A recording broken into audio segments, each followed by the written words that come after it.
Yung boss, number 85 ng ating relay, nakakonect yan sa ating ground ng battery.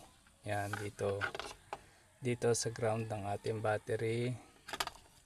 Tapos nakakonect din po dyan sa ground ng ating battery, nakakonect din dyan ang negative ng ating ilaw. Yung negative po dyan nakakonect din po para mas malakas. Tapos mga number 86 ay nakakonect sa ating susian po na light brown na may guhit yata yun.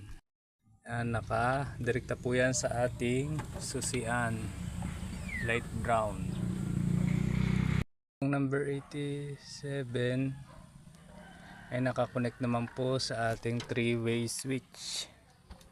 Yan po, 3-way switch. Yan, 3-way switch sa kulay black po ko ikinabit. Kulay black. Po dito sa kabilang sa ilaw ay nakakabit naman po yan sa 3-way switch ng kulay pula. 3-way switch po ito, pero yung green po wala na yan, hindi ko na ginamit, wala na ito. Tapos po itong number 30 sa ating positive sa positive ng ating battery.